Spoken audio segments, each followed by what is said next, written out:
Okay, here we are once again with the ejector unit test. Uh, okay, there's our pet dog. I was trying to avoid that, but nonetheless, um, here we are. I guess you could say a day and a half into it. Yesterday, the units dropped down to 79%. Remember, they had charged up to 98%. And they drained down to about 80%. Actually, it was 79%, and it was a cloudy, rainy day, and it charged back up to only 80%.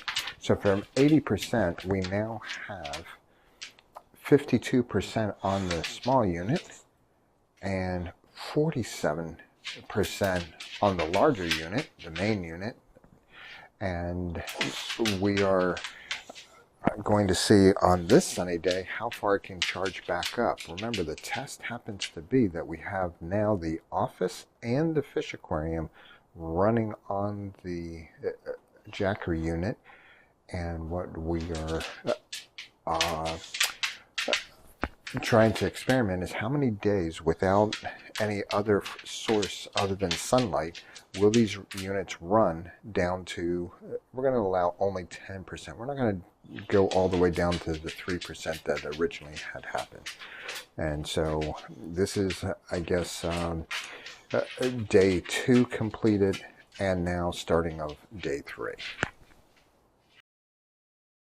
Okay, as far as the testing that's going on, the office and the fish aquarium, just the office at this point is pulling in 140 watts. There's our other dog. They want to be in the picture. The units have actually decreased from where they were at the high today of 40, and it's already back down to 37 and 35 respectively, and it's going to take a while until the sun rises again. Hopefully tomorrow will be a sunnier day, but I don't know about this. Definitely using just the 500X panels, the 12 panels that was purchased with the unit, isn't going to be sufficient to supply the energy we're going to need. So we're going to have to go in another direction then. So here we are at the end of day 3. Because there was hardly any sun today, it was a cloudy day. A little bit of sun, but not enough to do any serious recharging. We're pulling right now 300 watts.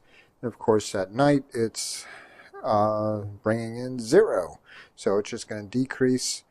We may actually have to call it quits before the evening's completely over, because we are down to 23% on the battery backup, and the main unit we're down to 21%, and I'm not sure if this is going to make it overnight. We'll see.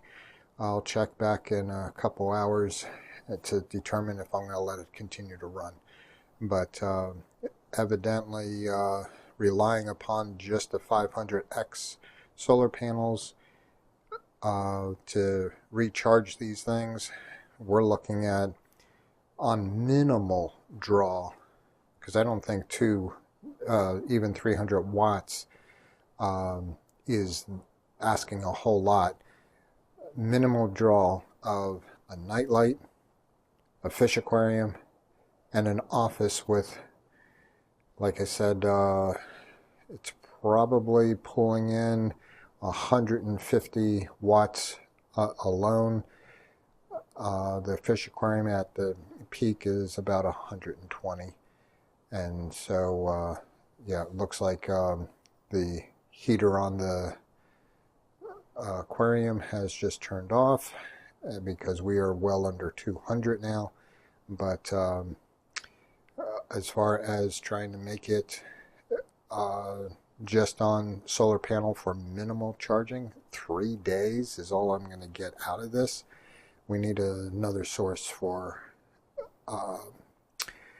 for solar, and that's where the panels that I got from US Solar is going to come in at as soon as I figure out how to install those in a proper location. All right, that's it. All right, we have the new solar panels that arrived. The dilemma is, where do I put them? I was thinking of coming right off the corner of this house, part this way and part that way, and that's the window to my office, and that's the window to my office. We do have air compressors, but the length of that wall is only 13 feet, and don't have much on that side.